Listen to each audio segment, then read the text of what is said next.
So over the years, we've had a few air fryers. We've gone through the Kmart 3-in-1s, we've gone through a Kogan. They're all the same, essentially. It's like they manufacture the body, they put a couple of different brands on it.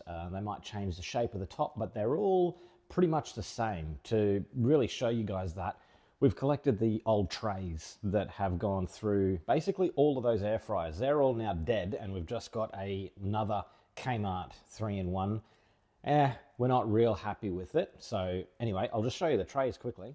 So this is the new Kmart 3-in-1. These are all the trays that we've collected from all of the other dead air fryers. So yeah, I mean, it's okay. It's actually really noisy, and it's still the same size, etc., as the other ones. So we wanted to go maybe a little bit bigger, and this is what we've landed on. This is the Smith Nobel XXXL 4-in-1 digital air fryer. So Smith Nobel is Harris Scarf's brand. There's a couple around Australia. We got this locally, but I think they do online as well. So check them out if you wanted to. It was $146. So the Kmart ones are typically around $100, $120, that sort of thing. Kogan around that same $100-ish price point with shipping, etc. So this one, a little bit dearer, not by much. We use our air fryer. We've got 3 kids. We're always entertaining other people with other kids, etc. So we'll be filling it to the brim with, dino nuggets and chips and potato jams and stuff like that. We cook our chicken in it, salmon. We don't leave it alone for more than a few hours. So for us to go through a couple of $100 units, over the years, it's not too bad, right? Not too bad at all. So anyway, we thought we'd go a little bit bigger with this one. So it still comes with the 3 trays, the rotisserie, the rotating, that's the rotating mesh basket, the rotisserie there, the oil drip tray down the bottom, of course. All looks pretty simple to use, similar to the other ones, touch screen, etc., etc. So we'll give it an unboxing and see how much bigger it is compared to the Kmart unit. All right. So this is what we have in the box.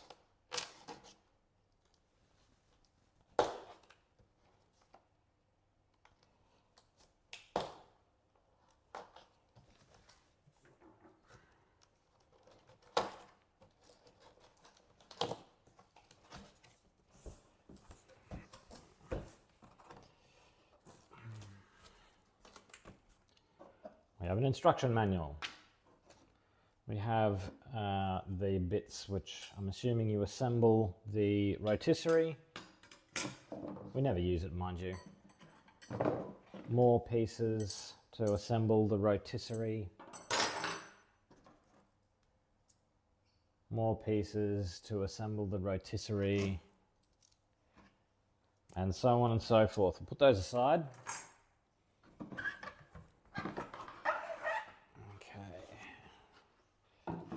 Not a lot of plastic, which is nice to see, as someone being a bit more responsible for the environment. Paper, paper, and paper. All right, just give me a second to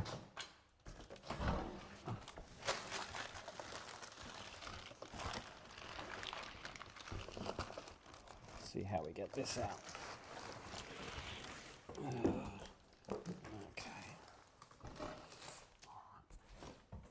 We'll just put this aside for now.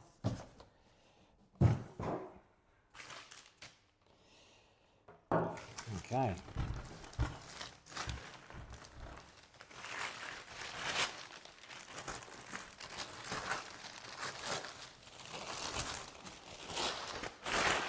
And there we go.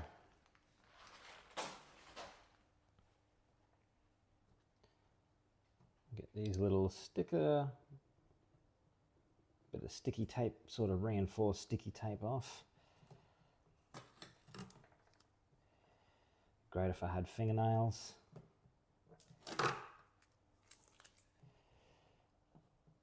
It's packaged quite nicely. It definitely is bigger than the Kmart one, but I don't think it'll take up too much more bench space.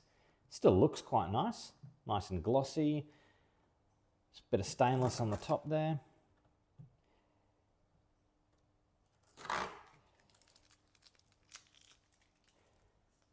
Okay, what do I have inside? Ah, here we go.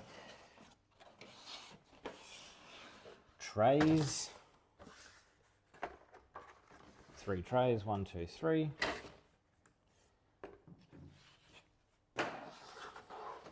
That basket, which again we never use for chips. I'm sure some people do, but we don't. There's that basket. And the bottom base oil drip tray, which is very important to use all the time when you're cooking. Sits just down there. Now the door, which I was wondering if it comes off. For me, that's a big deal because I like cleaning it out really well. I don't think it looks like it's spring loaded with something, and I'll get the camera in a second, show you what I mean. I might need to look at the manual. All right, let's have a quick look around it. So we have 3 trays, 1, 2, 3. Got the drip tray, got the unit itself, quite large on the inside. Now, what was quite handy with this, I'm a big fan of taking the door off. There's no components in there, you know, as such. I like taking the door off and washing it because a lot of time when you're pulling stuff out of the air fryer, everything drips and there's crumbs and all of that sort of stuff gets on here, and that's super hot and it hits that and it burns. Basically, it starts getting crusty and gross very, very quickly. So I like to remove the door and wash it and, you know, put it back in. This is actually kind of better. So this panel can be removed. See how it's got this sort of separate glass piece to this plastic piece. So the idea is that you grab both ends, or one end, and you simply slide it out.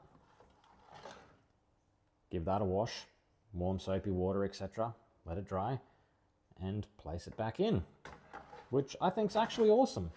So good job on that. Selector button.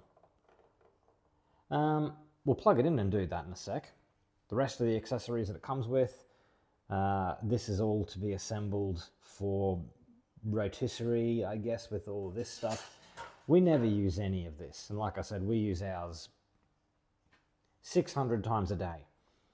None of this stuff essentially goes in the bottom cupboard. I think there's probably 4 air fryers worth of stuff in there. It never sees the light of day.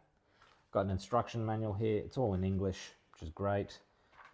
How to use it with all the features, etc. I won't go into that in this video, but it's got programs here. We don't really even use the programs. We've got a thermometer, one of those quick, you know, barbecue thermometers that you probe meat with. If we're using something like chicken, doing chicken wings, etc. like that in our air fryer, we'll just probe a couple of the wings and make sure that they're right to temp. We don't really use those programmed cooks. So anyway, I'm going to plug this in and see what it looks like when it's all lit up.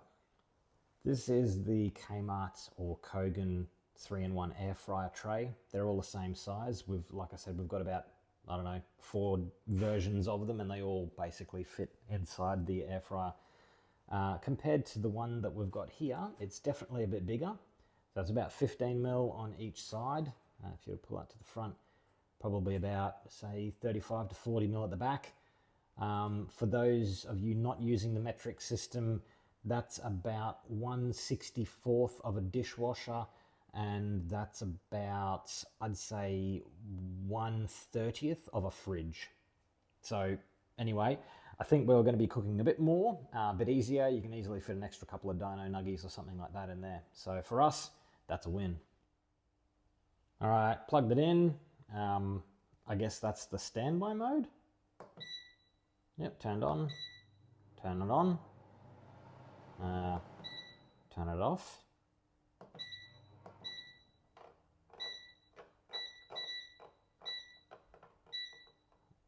I don't know if I like that or not. The whole button feels like you're going to break it.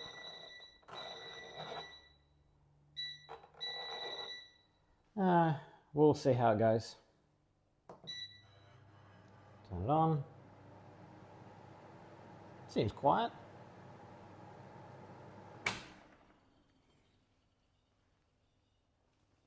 Nice light, good light in there. All right. From a size-wise perspective, that's it against the old, well, that's 2 weeks old. That's the new version of the Kmart 3-in-1. So is it bigger? Sure. Is it gonna take up much more bench space than where we've kind of allocated for it over there? No, not really. So I think that's going to be a bit of a winner. We'll see how it goes, and we'll post back, how we think about it. That new one, FYI, does cook stuff a lot faster than the previous Kmart 3-in-1. If I'm going to use Dino Nuggies as a reference, because we do that quite a lot for the kids, straight out of the freezer, they would be in there on 200 for about 6 or 7 minutes, 8 minutes tops, and they're starting to go brown and crispy, and that's using a middle tray. The previous one, you'd have to go through maybe 12 minutes or so at the same heat setting, 200, to get them to the same level. So that one's probably a bit of a cracker for those people at the $100 mark. I can't remember how much it was, sorry. It might be a fraction over, it might have been $110 or something. But this one for $146, if I recall correctly, probably is going to be better than that one again. I don't know, haven't run it yet, but I'll do the Dino Nuggie test and let you know how we go.